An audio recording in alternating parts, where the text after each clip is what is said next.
Shoutouts to Xenom on the Falsebound Discord for being a gracious host and providing the spreadsheet of the draft itself. He's a real one. So here we are. From the twisted mind of a man named Xenom comes the Randomonium draft. I can't wait to see who gets absolutely snubbed by the game when it comes to RNG. Then again, we can already say that when it came to everyone having to figure out which monster was which when it came to Orb Color. Holy Jesus! Which, thanks to the lovely devs, is a fun task. Regardless, any Falsebound draft is full of surprises, and that includes the draft itself. Let's have ourselves a look and see what everyone did when it came to said draft. Kunai with Jane! DJ should be thankful leaving all his selections to the mercy of a wheel didn't blow up in his face, especially given some of the monsters and how they were buffed in Kaizo version 1.5. In fact, I consider it a miracle that he was able to pull things like Neos and Buster Blader. At the same time though, like the cruel fickleness of a gacha game, he got some absolute shitters.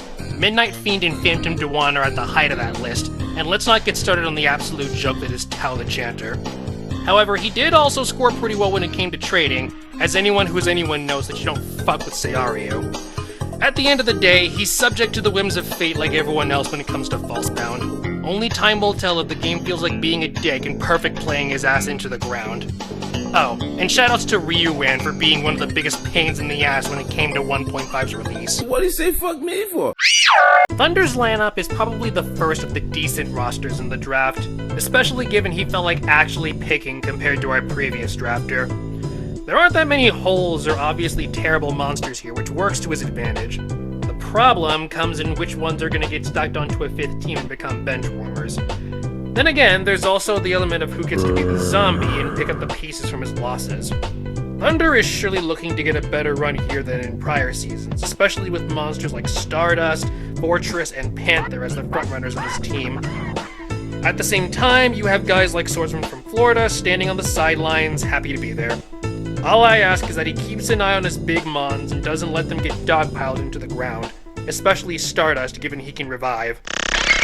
Top Goat sure loves beasts, to the point where he traded Mega Zowler in exchange for Armored Lizard. Utility in exchange for raw power and durability. There's a plus and a negative to that, and maybe Top Goat knows it as well. Aside from that, the rest of his lineup isn't too shabby. McCurry Box, Breaker, and Rogue Doll are all decent attackers, and you can't go wrong with their access to magic. He's got some beat sticks, decent leaders. It's not everything he could possibly want, but in a draft where the only way to figure out a monster is to remember their orb color, you take what you can. That being said, monsters like Man-Eater and Imp can only do so much on their own, and Zaragon's not getting anything done without his partner in crime. I would also pour one out for Dunamis, but her nerves are more of a prolonged slap on the wrist than getting her kneecaps broken. A mercy that I can't say applies to every monster. To the uninitiated, King's roster may not look too promising at first glance. Kane Kabuto and Feral don't have their partners, Penguin Soldier looks weak at first glance, and Magician of Faith is Magician of Faith. But then you look closer and the pieces start fitting together. BLS is an absolute monster of a warrior, Thunder Dragon is one of the few dragons with access to magic, Mavelus is a better reviver, and Skelgon is a sneaky, fast fiend. Alpha got some lovely buffs as well, making him a much better machine than he was in previous batches.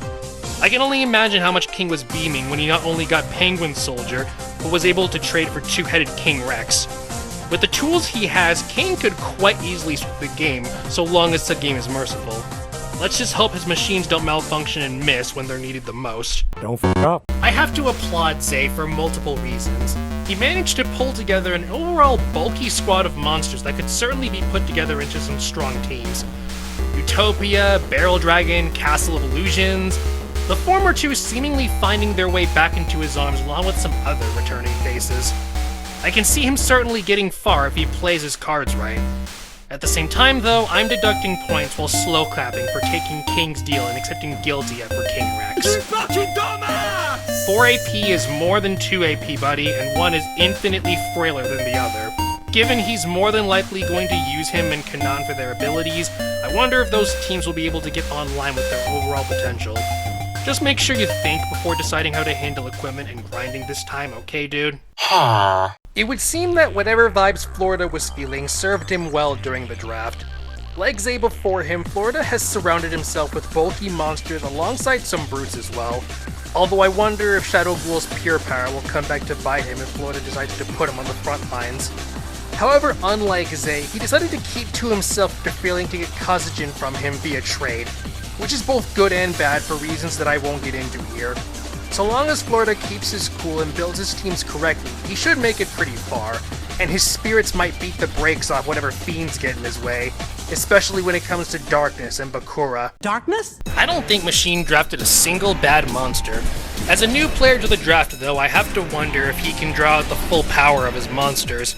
Even when it comes to the weaker monsters like Zanki or Crawling Dragon, they can put in some work if utilized properly. What I want to see is Machine bring Metal Zoa, Megami, or Pumpkin and obliterate a few marshals at least. Roll out Dark King and see if he can reach level 45, or at the very least get Serpent Night Dragon to put in some work. Also, I'm sorry, Machine. Zay might be a little stupid, but he's not stupid enough to give up Dark Magician Girl. Maybe next time. And here we have someone that I will be shocked if he loses. Seriously, you have buffed Rabid Horseman, the Battle Guard combo, Dark Paladin, buffed Machine King, and the triple lucky mecha known as Slot Machine. That's not to say that the rest of his lineup is bad by any means. Dragon Piper, Illusionist Faceless, Neck Hunter, even a now bulkier Cybersaurus. If I had to knock his team for anything, it would be not being able to secure the Harpy Sisters, but at the same time, having a monster that can just run for its life against any of the enemy marshals, and a game mod where you need to have a modicum of RTS skills is pretty welcome. You can't even get mad at Zombie Warrior given he, like many others, was saved by 1.5's buffs.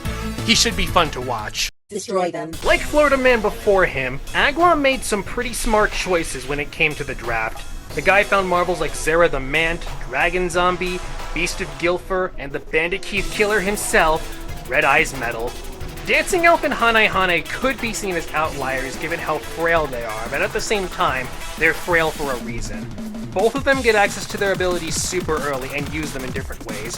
The former's abilities can make her surprisingly resilient, and the latter's abilities show an eagerness to tear shit up. The only thing that might be sad is the fact that the Harpy Lady he picked up doesn't really have a place to call home, which might lead to her just sitting on the sidelines. One could also see his trade is pretty dubious, given how much of a gift his Blue Eyes was to Xenom, but by that same measure he was able to secure the Magician of Black Chaos, so I wonder what he'll make of the new item changer.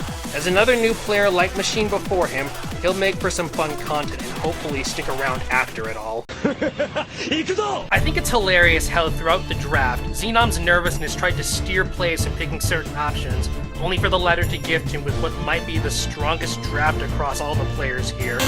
And maybe that makes sense, given he's also the draft's creator. Not a single dud or even mediocre monster on his team. The guy is basically Kaiba after Duelist Kingdom if he snagged monsters from a few of the other competitors. I'm genuinely curious to see if he'll throw his Blue Eyes against Kaiba's during face-off, or heck, if a disaster will happen and he loses even one Blue Eyes. Long story short, it would be crazy if Xenom not only didn't make it all the way to the end, but ended up not securing first place. He might just be the player everyone has their eyes on, especially if RNG shines down upon him and he finds Poly or Fusion Gate. May the Egyptian gods have mercy on the poor soul standing in his way. So, as you've clearly heard, every monster got flung all over the place, ending up in the hands of players who were either guessing or could figure out and or already knew which monsters were which.